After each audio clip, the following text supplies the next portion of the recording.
Please raise your right hand. Do you swear to tell the truth, the whole truth, and nothing but the truth in this congressional inquiry? So God may help you. If there is an ayuta of truth, ayuta lang, baski konti lang, kung may totoo lang baski isa, I will hang myself in front of you, and I will ask my daughter to resign and everybody in the family. That is my guarantee, and I will hang myself. Will the former president be okay that if we draft the waiver now, that it be signed today instead of tomorrow? Will you be fine with that, Mr. President? Anong kapalit, sir? Hindi. Sampalin ko siya sa publiko. Hindi, wala naman. Hindi, ngayon na. Wala pong galunan. Mr. Chairman. I'll give you, sasampalin ko sa Mr. Chairman. Session suspended.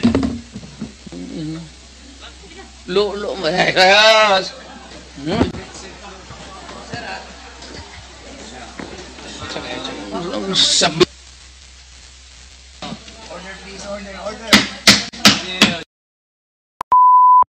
Please raise your right hand. Do you swear to tell the truth, the whole truth, and nothing but the truth in this congressional inquiry? So God may help you. The oath has been administered, sir. Okay, thank you, Comsec. Please proceed, Congressman Bong Teves. According po kay former Senator Trillanes, sinabi po niya na piki ang war on drugs nung panahong administrasyon ni former President Duterte. May I ask to former Senator, bakit po niyo sinabi na piki ang war on drugs? Ang statement po na yon na peke po ang war on drugs ni Duterte noong nakarang administrasyon. Ito po ay bunga nung nakalap namin na impormasyon at ebidensya nung kami ay nag-iimbestiga nila Senator Laila de Lima at dun sa aming sariling pagkalap na impormasyon at base na rin dito po sa testimonya, Mr. Chairman, ni Arturo Las Cañas sa ICC na naisumite niya at nagkaroon na rin ng kopya dito po sa Quadcom. At doon sa kanyang video, sinabi niya po na ginagamit lang ang war on drugs ni Duterte para takutin ang sambayan ng Pilipino at takutin ang iba't ibang sektor ng lipunan para hindi siya paghinalaan doon sa kanyang sariling involvement sa illegal drugs. Kaya nga siya na-mention po na siya ang Lord of all drug lords. Ito po ay sinabi niya na mga kasabwat ni Duterte ay sina Michael Yang, Charlie Tan, Sammy Uy. At ito po si Michael Yang ay ayon mismo sa report ni Colonel Acerto na dating Deputy Director of the Drug Enforcement Group of the Philippine National Police. Sinumite niya yung report tungkol sa involvement ni Michael Yang. Dito naman po, doon sa sinasabi niyo po, Mr. Chairman, na si Jimmy Guban, na Customs Intelligence Police, sinasabi niya na si Michael Yang ang involved doon sa magnetic lifters na shipment. Ngayon po, lahat po yan ay nakalap namin. Pero ngayon po, kung dahil po doon, tinignan namin kung ano yung ebidensya na pwede naming malink ito. Kaya nga po, binalikan namin yung mga bank accounts na nakalap namin kay Duterte noong 2016. Tinitignan namin kung merong mga pumasok na pagkapirahan dito po sa kanya. At doon nga po kami nakakita na mga deposito sa mga accounts ni Duterte galing po dito po sa grupo ng mga drug lords na ito. At kung papayagan po, Your Honor, meron po akong PowerPoint presentation para po makita po nila kung ano yung sinasabi ko na money trail, paper trail dito po sa drug proceeds ni Mr. Duterte and his family. How many minutes will be your presentation? Ano lang po yan? 5 slides lang po ito, pero I will focus on the last slide lang ho. Sige, Mr. Chairman. Sige, go ahead, Mr. Trillanes. So, ito po ang sige, doon po sa mga unang slides muna. Ayan. So, ito po yung mga bank accounts na nakalap ko po ito noong 2016. Tapos, ito po ay na-validate na ng ombudsman na kaparehas nga nung naisumite ng AMLAC sa kanila. Kaya, ano po tayo? Kumpiyansa po tayo sa provenance nitong dokumentong ito. So, sige po, next slide. Ito po yung mga iba't ibang mga pumasok na pagkapirahan kay accounts ni Duterte. Tapos, sige po, next slide. Ayan. So, ang total po ng mga credits na pumasok ay 2.4 billion. No? Ngayon, kung ano talaga yung actual total, malalaman po natin yan pagka binuksan po yung accounts. Ngayon po ito, no? Ang pagkakamali po ni Mr. Duterte nung nagtatago siya ng pagkapirahan ay ginawa niyang joint account yung kanyang anak na si Vice President Sara Duterte. Kaya ito po ay alam po naman natin na exempted sa bank secrecy law ang impeachment. So lalabas po yan lahat. Sige po, next slide. Ito po yung last slide, no. Dito po meron po ito pong mga transactions na ito. Meron pong kay Vice President Sara, meron po kay Duterte, meron po kay Baste Duterte, meron kay Pulong Duterte, at meron po kay Hanilet Abansenya. Ito pong mga ito ay mga managers checks under their name na ang origin po ng account ay yung isa dun sa mga drug lords na minention ni Las Cañas na si Sammy Uy. Ito po, ano ito? Siguro ng mga panahon na yan, 2011 to 2013, medyo kumpiyansa sila sa kanilang mga gawain, kaya may physical na checks, no? Pero after that, ano na, ang mga deposito diretso na sa account, so wala nang paper trail. Pero makikita natin dito yung pattern po, Mr. Chairman. Nagdidibidendo yung drug lord doon sa pamilya nila Duterte tuwing October at April, no? Kaya sunod-sunod po yan. And by the way, makikita po natin si Vice President Sara, meron po siyang 2 checking in-encash dyan under her name, manager's checks. Tapos ito po ay while she was mayor, no? Kaya yan ay direct bribery, no? Tapos process of the illegal drug trade. Ito po ang naging pruweba natin. Kaya nung cross match po namin yung dokumento na kuha namin at dito sa mga personalidad na minention po ni Arturo Las Cañas, na-confirm namin yung kanyang istorya. Nakita niyo po dyan, si Duterte, pareha sila ng amount na in-cash, no? Tapos, itong mga anak, sila Baste Duterte, ayan po, tagte 10 million every 6 months. Kay Pulong Duterte, meron din. Ngayon po, lahat ito ay hawak yan ng mga bangko mismo. Meron silang physical copy, meron silang soft copy netong mga sinasabi na ito. Kaya hindi po yan pwedeng i-deny lang kasi alam naman natin yung mga estilo ni Duterte, mag-a-admit konti pero magde-deny to confuse everyone. Pero ito po yung smoking gun, Mr. Chairman. So, yan po, we concluded na peke talaga ito. Ginagawa niya yung war on drugs para proteksyonan niya yung sindikato niya na sina Michael Yang, Sammy Uy at Charlie Tan. So, kaya po nung sa Davao pa lang pinapatay po nila yung kompetensya. Tapos nung sila na ang presidente, ginawa nilang National Death Squad, ano, yung nangyari. Tapos si Leonardo nga po yung ginawa niyang point person. Tapos yung drug list na sinasabi ni Duterte, merong legitimate mga personalities doon, galing doon sa mga iba't ibang ahensya. Pero pag may kailangan silang isingit ng mga kalaban nila sa drug business, sinisingit po nila doon. Kaya nga may mga tinutumba na mga involved din sa illegal drugs kasi kompetensya nila yon sa distribution.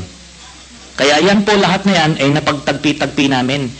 So, kaya that would explain kung bakit protektado si Michael Yang kahit na may report itong si Colonel Acerto. Tapos hindi lang po yan, nung nilabas po yung report na yon, sa sobrang pagproteksyon nila kay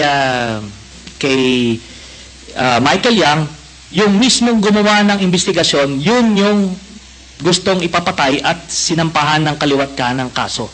Kaya makita natin, dun sa mga drug lord na hindi kasabwat sa sindikato ni Duterte, ano siya, porsigido siyang patayin, pero doon sa kanilang grupo, itong mga ito na mention, Michael Yang, Charlie Tan at Sammy Oy, protektado hanggang ngayon.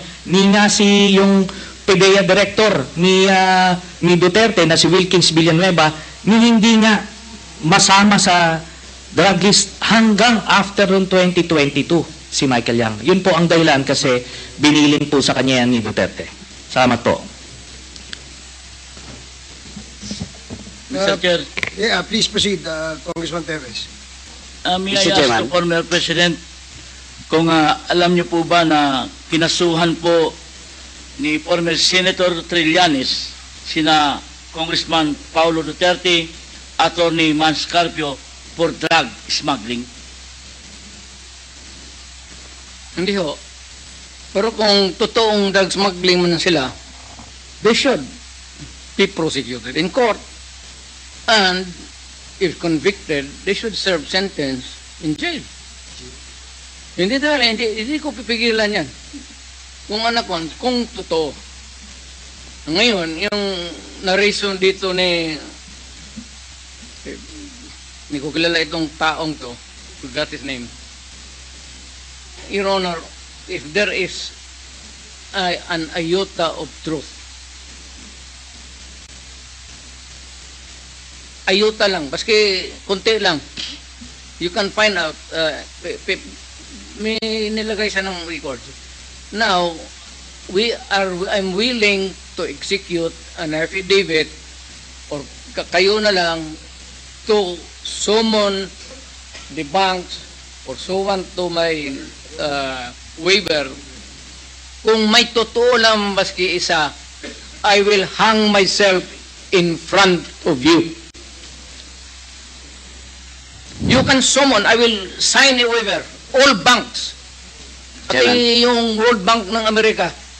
Kung may isang totoo lang nakiting, I will resign and I will ask my daughter to resign and everybody in the family.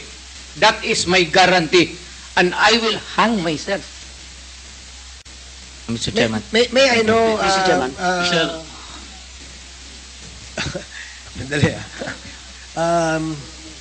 sige, sorry, Congressman Paduano, sige, you and then Congressman Teves, and then I will allow you, Senator Trillanes, after the two members have spoken. Yes, Congressman Paduano. Thank you, Chairman, with the indulgence of Congressman Teves. Ganito lang po, because Senator Trillanes presented yung mga bank accounts.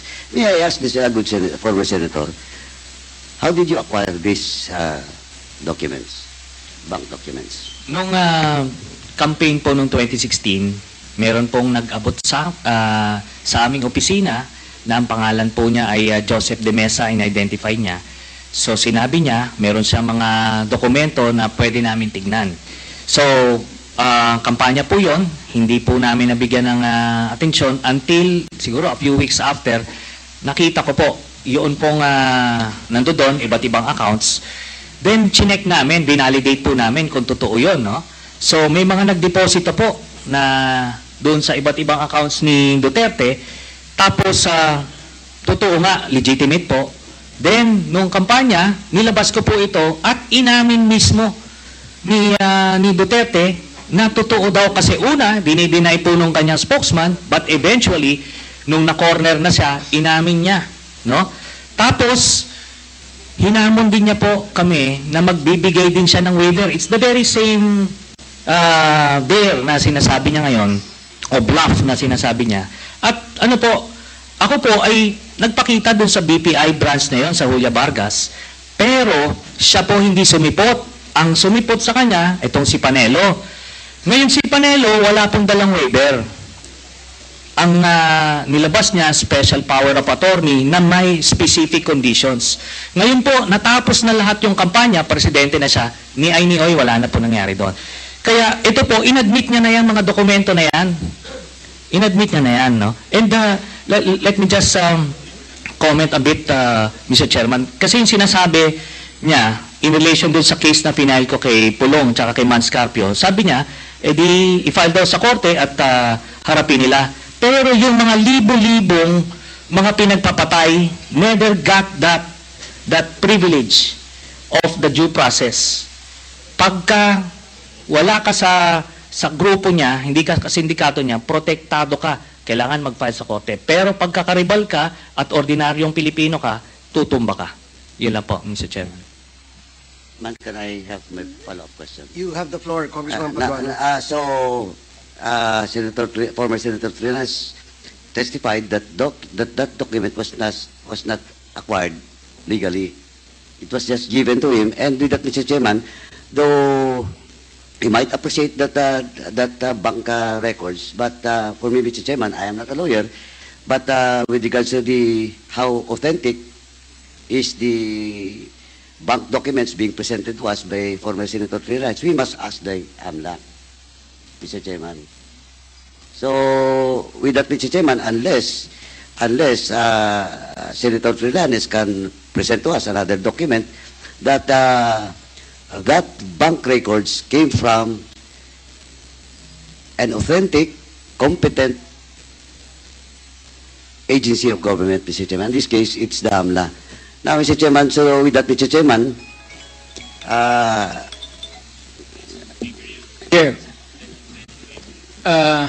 this is a very serious accusation.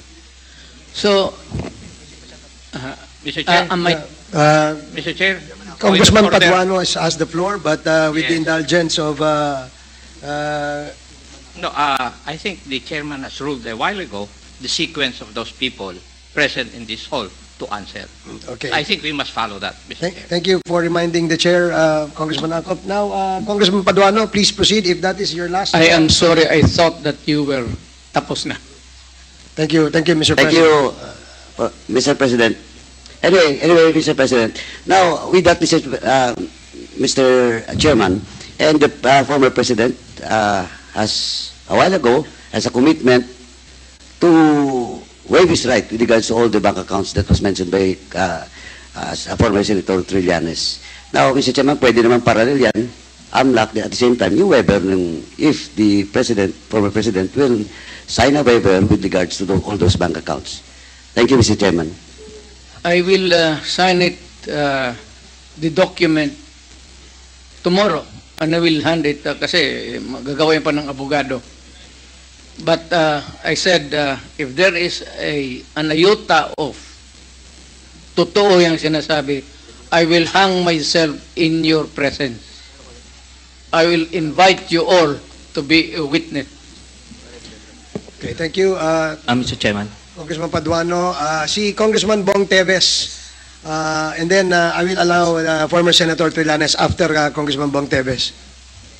Thank you, Mr. Chair. So my last question. Siguro naman, first, Mr. President, lahat po na tinanong ko po sa inyo ay galing po yan kay Mr. Jimmy Guban. Not for me. Kasi po ay na-invite na natin siya rito bilang isa sa mga resource person sa mga naunang hearings.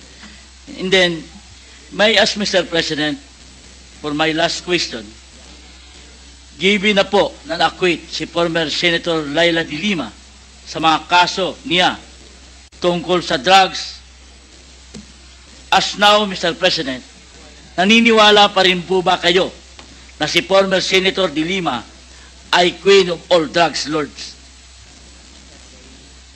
Sir, I go by what is the reality of the day.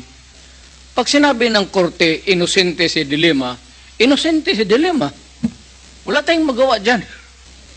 Kung magsabi ang korte, guilty si Duterte, wala rin kayong magawa dyan. That's a democratic process. Ibig sabihin po, Wala. nagkamali tayo ng pag-akusa kay former Senator De Lima. Thank you very much, Mr. Chair. Okay, former Senator Trillanes, you are now recognized. Maraming May I- salamat, Mr. Chairman. may I After, be- Mr. President, after the former Senator, the Chair will recognize you po. May I be given... Yes, yes. Going to the bathroom? Okay, okay. We'll have a 2-minute suspension. I'm sorry. Hearing resume. Mr. President, you will be reacting to the Yes, sir. query. Sabi, De Lima na acquit? Yes, ang tanong natin kanina is, na-quit po si si Senator De Lima at sinasabi po ni former President na kung ano ang hatol ng batas ay 10 ang masusunod. Ibig sabihin, nagkamali po ba ang ating dating Pangulo sa pag-akusa kay former Senator De Lima na siya ay isa sa mga queen ng drug lord? Sir, saan mo narinig yan? Bigyan mo ako ng kopya. Saan mo narinig yan? A recording or a newspaper? Pangalawa, sir, nakalimutan ko na tuloy ang sabihin. You know,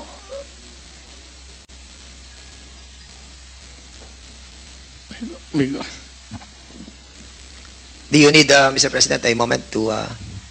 I'm just collecting my mind, sir. Okay, go ahead. Naipon na kasi. We'll give you time, Mr. President. For the meantime, the Chair would like to recognize... May I Yes, ask sir. for a recess of just 1 minute? Yes, we'll give you a 2-minute suspension. The hearing is suspended. Mr. President, Yes, Your Honor. Nalilito na ako kung anong sabihin ko. Pero sabi ko kung if I'm lying or if my statements are falsely stated, or if there is an iota of magbigti ako. So, in the same manner na kung magbigti ako si Trillanes, dapat magsabay rin sa akin. okay, duly noted of your thoughts, Mr. President. Former Senator Trillanes, you're recognized. Maraming salamat, Mr. Chairman. Ito pong dokumentong ito po yung naging basis ko nung plunder case na final ko kay Duterte noong 2016. At ito po ay inimbestigahan ng Ombudsman. At ang Deputy Ombudsman, Arthur Carandang, and I think the Quadcom can invite him, siya ang nag-conduct ng investigation. Humingi siya ng dokumento sa AMLAC at kinonfirm niya. And because of that, tinanggal ni Duterte si Deputy Ombudsman. Now, aside from that, so pwede natin, suggested by Chairman Paduano, na yung AMLAC mismo, unless, since hindi naman na siya incumbent, ay pwedeng ma-access yun with the waiver. Pero we've been there before. Nagsabi na yan siya na magbibigay siya ng waiver. Puro bluff yan. Pero hindi, kaya nga mas maganda kung ma-draft na po natin yan ngayon para papirmahan niya yan dito, no? Para wala nang alibay. Pero ito po, I'll be presenting later on, Mr. Chairman, a video of his actual admission of these accounts. No? So, ito naman pong mga cheque na in-encash, in-extract lang namin from that long list. Mga managers' checks po yan, hindi nawawala sa system po yan. And later on, exempted sa impeachment cases, kaya pwede po lumabas yan, ipepresenta po yan. That's the smoking gun ng proceeds of the illegal drug trade ng Duterte crime family. Salamat po, Chairman. Thank you very much, Sir, former I have to Senator respond Trillanes. to it. This guy Former President, is with all due respect, I'll have to follow the rules. Yeah. I will give you time later, Mr. President. I will give you time later. Just so that we can put to rest this issue of waivers, because it's been going back and forth. Will the former president be okay that if we draft the waiver now, that it be signed today instead of tomorrow? Will you be fine with that, Mr. President? Anong kapalit, sir? Hindi. Sampalin ko siya sa publiko. Hindi, wala naman. Ngayon na. Wala pong galunan. Mr. Chairman. I'll give you, sasampalin ko sa sa Mr. Chairman. Session suspended. Session suspended.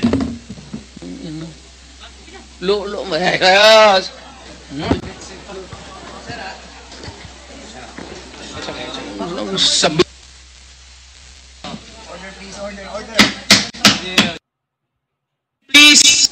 Please observe proper decorum.